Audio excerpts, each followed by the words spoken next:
Hello everyone, welcome back. Today we'll be discussing about in brief the roadmap and the requirement for applicability of Ind-As to financial institutions and what are their status as on today. And later part of this short video will be discussing about some of the major differences, specifically for NBFCs in relation to the existing gaps to Ind-As. So first of all, as you can remember, all must be aware about that in January 2016 the MCA has notified with their circular or by their notification that the banks, insurance companies, and NBFCs, the Ind-As will be applicable with effect from 1st April 2018 with the comparative numbers.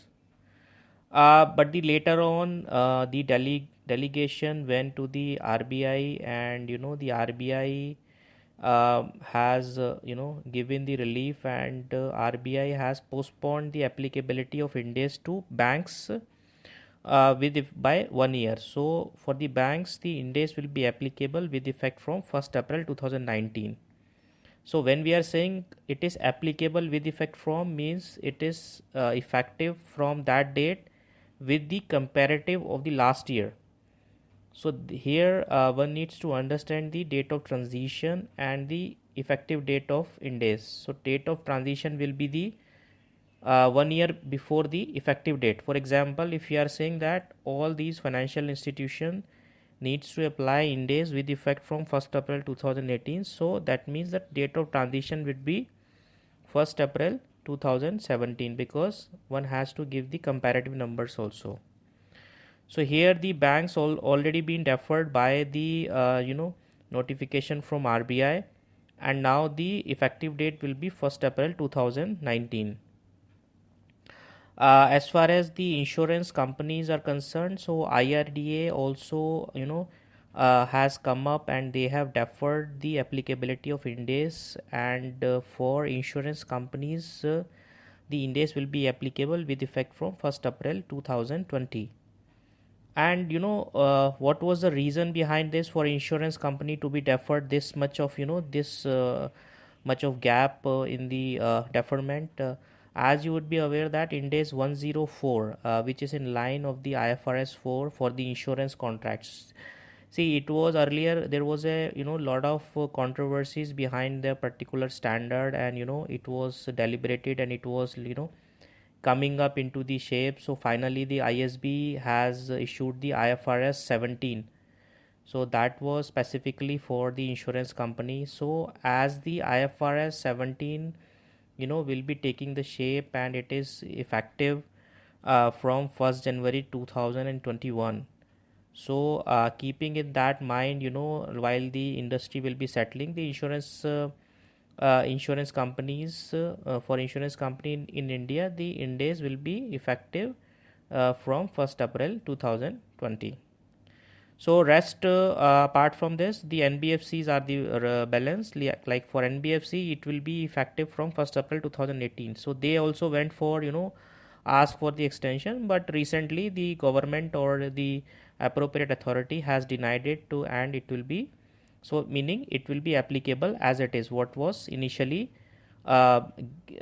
decided by the or notified by the MCA in January 2016. So let us talk about the NBFC applicability for as per their phase wise. So phase 1 says that all the listed and the unlisted NBFC which has a net worth more than 500 crores. So here the things to be noted: listed or unlisted, whatever it is, if it is a 500 crore more net worth, then the Ind-As will be applicable from this date. In this case, phase 1, the all the holding or subsidiary or your associate company, your group companies, if at all it is under the group, so Ind-As will be mandatorily be applicable. So phase 2, it will be after the 1 year from this date. So in the phase 2, all the listed, so whatever is not covered in the phase 1, all listed will be covered in the phase 2. and remaining unlisted. So whatever unlisted which are remaining from the first phase 1, so now whatever is a net worth 250 crores or more will be covered in the phase 2. So what will be the remaining left out in unlisted NBFCs which are having 250 crore net worth or less? So those will be out of the Ind-As. So they can continue following whatever their existing practices. That is what it is as per their notification in the as per the January 2016. So again, the holding and subsidiary, all their group companies will be whatever is your, irrespective of their net worth, the Ind-As will be applicable to them. Here the circular has specifically mentioned that early adoption was not is not permitted, uh, and of course whatever the companies are not covered in this particular notification, those can continuing apply the existing standard which you have just talked about it in the case of unlisted company having a net worth below 250 crores. So here for the NBFC's company being a financial institution, so basically if we talk about the very major areas where the difference might be there in their financial statement, and it will be affecting their balance sheet or their the profit and loss account. So in that, the first one we can talk about the financial instruments. As you all would be knowing that in the financial instrument Ind-As 109, it will be all will be classified either as the fair value through P&L or fair value through other comprehensive income, or the other one is the amortized cost basis. So the financial, as long as it is a financial asset, so there are only three categories, and based on their particular meeting their criteria, the financial instruments or financial assets to be classified under these categories, and accordingly their treatment will be there. And these category will be depending on the how the business model of the particular NBFC or entity is and their contractual cash flow.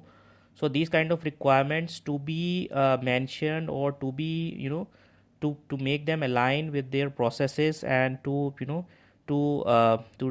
rebuild their internal manuals or their processes. So that is what it is, the significant areas to be dealt with. So another one important area is impairment on the your assets. So impairment, now what the as per the RBI there was some percentage which we were using it, and in the case of the NBFCs, we are talking about NBFCs here only. So in the case of the impairment thing, we were using that particular the percentage, and we are finding that NPA number. So now in the after the Ind-As there is a expected credit loss method. So that model is something which is to be not only the whatever is you can account for, or per se you can say the incurred, whatever is incurred or whatever is impaired in that particular asset portfolio. Now this ECL in the Ind-As 109, it will be more on the forward looking approach. So like what are the probability for the default kind of. So as you would be aware, for probability of default is usually calculated to get the gauge for particular portfolio how the impairment would be look alike. So those kind of things which will now be embedded with the accounting standards, and those effects will have to be captured into the provision. So based on that only you have to provide your provision. So we can say that, or one can say that the more provisioning would be required in terms of the Ind-As 109, depending on the situation also. So another area could be significant could be the consolidation purposes. See, as you would be aware that for control definition now it's a very wide meaning for that. So there might be a situation where the several other entity or associates, your subsidiaries might be changing to their status as the control definitions satisfies. So maybe your associate will become a subsidiary, or subsidiary become an associate. So consolidation and deconsolidation would happen. So the control assessment related all the the criterias to be met, and based on that it should be well documented, because the audit also will come and the other regulators also will see basically based on your assessment you will completely change the picture of particular your consolidation balance sheet and the P&L. So it is very important to to have the clarity on that, what is a subsidiary and associate and joint venture. So control definition would be important as far as when the Ind-As will come. So all the existing or your the group structure to be aligned. So be it related to your potential voting rights also. So while recognizing or while concluding the controls, so potential voting rights also to be considered. So we are not covering or we are not going on the details. So we have the separate videos for that, and we'll be coming for particular exact the real time example, and we will give you the solution for that. So another one could be the business combination. As you would be aware that all the business combination now would be on the fair value only. So it will be the the very different accounting method which we were existing practices are in terms of the Indian GAAP. So all the business combination would be on the fair value. So fair value is something which has been defined in the standard, which has we have the separate standard for that. As far as their P&L is concerned, then effective interest rate method to be used. So as you would be aware, like it is a practice to collect the processing fees earlier, and to reduce the interest rate for on the loan. But now whatever is related to your the interest, so be it in the processing fees or any other charges, expenses, so all to be taken into account, or based on that only your interest income will be reflected. So after the Ind-As applicability, your the P&L also will get changed, like your interest income will be reflected based on the effective interest rate. So the effective interest rate will be different from your actual interest on which you have given the loan to your parties. So that will be changing your P&L account. So again, in terms of the P&L, like for in case of NPA, the RBI said that whenever the any loan becomes NPA, now you can recognize interest income only upon the cash basis. Like when you receive the cash only, then only you can recognize the interest income. But in the Ind-As, like there are percentages which is to be used, which will be based on the net of the net of the provisions. So there could be a difference between the RBI guideline or per se their objective, and as per the accounting reflection there could be a mismatch. So we'll come on that for in detail in the separate videos. Another could be a very simple thing like settlement debt accounting. So in the RBI, the settlement debt accounting is is recommended, or it's applicable for the securities. But here in the Ind-As we have the option for settlement debt accounting or trade debt accounting with the appropriate disclosure. So I mean these kind of things which will be more jiggling here and there, and the one has to be very careful about that. If you are an auditor, or if you are a consultant, or if you are advising to your client, or if you are dealing it with these kind of financial statements. So there are extensive disclosure requirement would be there in terms of the risk related disclosures. So it will be a complete the different altogether different perception in terms of the existing practices what we have or what we have been following. So in the coming video specifically we'll be discussing about the one by one the major issues related to particular NBFCs.